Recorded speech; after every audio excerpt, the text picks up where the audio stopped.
hunda keessa ana mana tokko godhate Harargee keessa lama godhatedha. Taa'ee wal eenyu akkasii? Abbaa Gadaa achii booda meeqa ganda meeqa jira? Siyaadee dhugaanillee siyaadee Habibti. Ha? Ganda meeqa jira baattaqaadha? Jechuun lamaa walitti jirani? Naaman abbaa Gadaati miti. Abbaa Gadaati miti naaman. Naaman shuggutii irratti abbaan Gadaa lama godhin jiru. Naamani. Naamani sun abbaa Gadaati miti. Lama qofa miti barkuudha tokko godheedha. Tokkummaa Oromoofis jecha haadha manaa kudha tokko ganda hunda keessa. No, abbaa Gadaan akka jiru. Maali? Narragaaggaatti akkamitti arragaaggaatti? Hin ta'u wanne akkasii.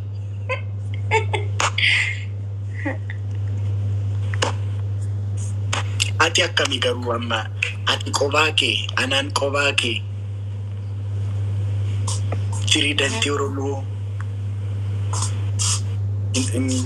akkam maalidha?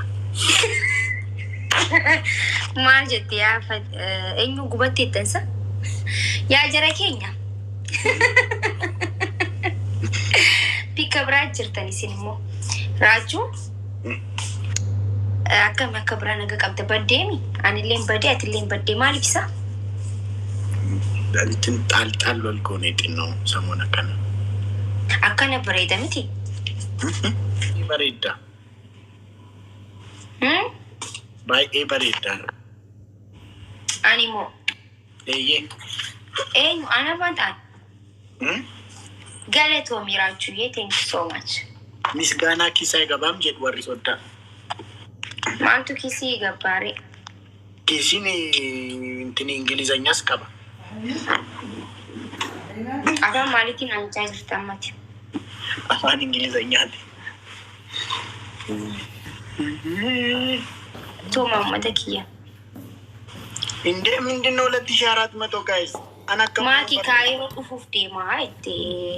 Guys, bareedduu jaallu jechuun ture.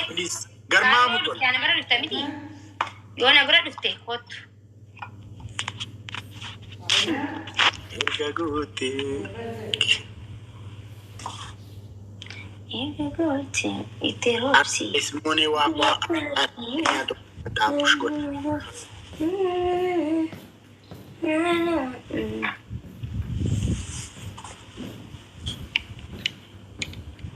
Maki. የፍቅርሽ ሚዳቆ ልቤ ላይ ፈንድቆ ፊልም ጀዶ አርጊቴታ ሃይ ነገር እኝ ደለጊ መልካሙ ተበጀፋ አለማየሁ ገላጋይ ወጂን ነገር የፍቅርሽ ሚዳቆ ልቤ ላይ ቀብ ጎዴት ኩፊስ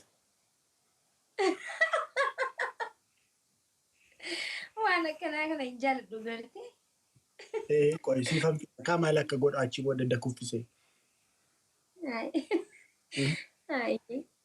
አይ ሲፈም ፍጠቆይ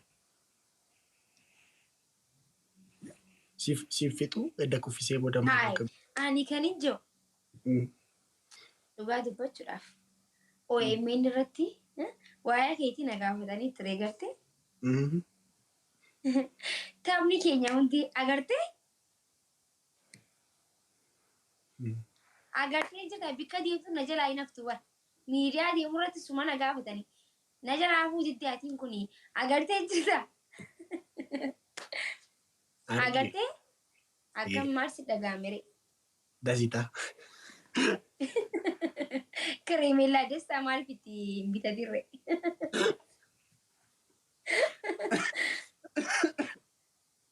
amma kareemellaa destaa maal bitatin amma next dhufu Faanaa TV irratti qaba interview na waa'ee kee nagaafachuun isaa ni naf. Faanaa TV na isma dhugaa dubbachuudhaaf maqaa hayyasin hin kaasu. Hin kaasu nagaafatu. Ija siyaasaatiin otoo hin ta'in ija jaalalaatiin hin kaasu. No hin kaasu na aman hin kaasu. Hin kaasu. Ati ija siyaasaatiin hin kaasu na aman kanaati beeka. Anis na beeka kan hin kaasu. Ija jaalalaatiin kaasu. Ati ija siyaasatiin waan ilaalte gaafii garuu ija siyaasaa akkas godhi ishii. Dhiifii gaafii.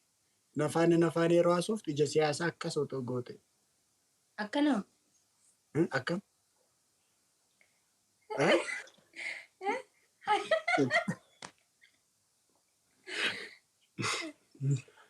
Akkana. Akkasii fi wayyuu. Nama 3,000 jira booda. Booda. Ummata keenya kan Wallaggaa keessatti dhumu jiru. Kan nuuf jecha mormi isaanii kutameef. Warra beela'u jiru. Warra kufe ol kaasuudhaaf. Isiniif jira jechuudhaaf. Asirratti gargaarsa guuruu deemna waan ta'eef akkuma amma gisee qofalu 3,000 ilaaltanitti ummata keenyaafillee akkanumatti dhufuu qabdanii jechuun barbaada. An gammachuun kiyya isa amma ilaaltan osoo hin ta'in isa gargaarsa irratti dhuftanii hirmaattan sani. Okay? Galatooma. Itti fufi. Itti fufi. Eenyuun dhungatteen an fuulduratti akkas naan hin jedhin hin jenneen. Oromoodhaa bar Oromoon dhungadhee. Oromoon hin jaadhanii beektaan akka malee. Haa ijoollee hiriyoota kee dhungattee? Oromoo asirra jirtu atillee waliin jirtaa bara. Qobaa koo garuu anaan nama fuulduratti akkas nan dhungate. Haay. Ajaa'iba qaba bar mucaan kun.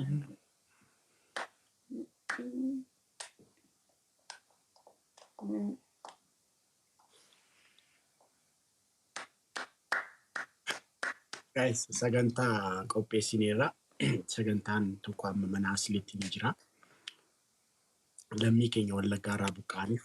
Guys, almost lammiileen keenya 500 du'aniiru. Wayii yaasii. 400 ol. Yaasii akkam naga qabdaa jirtaa? Uummanni beela'aa jira. Uummanni dheebotaa. Gaafii Oromummaa kana asuma social media irratti qofa otoo gochuu baanne nama arrabsuuf qofa otoo fayyadamuu baanne intinaan sagaleen taane minaan jechuuf miti. Lammii kee jaallatta taanaan dhugaatti lammii kee jaallatta taanaan girgiriidhaan ala dhugaa reaalitiidhaan lammii kee jaallatta taanaan kunoo sagantaan qophaa'aadha. Uummata kee as biyya keessattis waan nyaatamu waan dhugamu uffata daayiparii moodeesii sassaabaa jira. Warri biyya alaa jirtan maatii keessan biratti birrii ergaa warra Finfinnee jiru bitanii haa fidan sassaabaadha. Uummanni 400 baggatti buluun qabu waan nyaatuun qabu rakkachaa dheeraa jechuudha.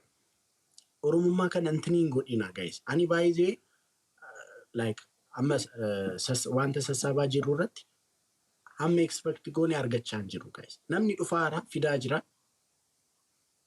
Garuu hamma expect goone argachaa jiru. Namni baay'ee Oromummaan isaa Facebook irratti, TikTok irratti dhufee girgirrii uumuudha. Intinaan Oromoo miti. Innaatuun intinaan akkas hin goone. Innaatuun intinaan akkasee. Lafaa oo. Oromoo koo jedheetu emoojii ishee boossu godha. Isa malee Oromoon hin jiru. Nama arrabsaa oola. Garuummoo practically kottu kunoo uummata keessaaf boossu. Uummata kee yeroo itti dhaadatu kottu gargaari. Yeroo inni hin jirtan. This is bataam shame. Dhugaa Rabbii.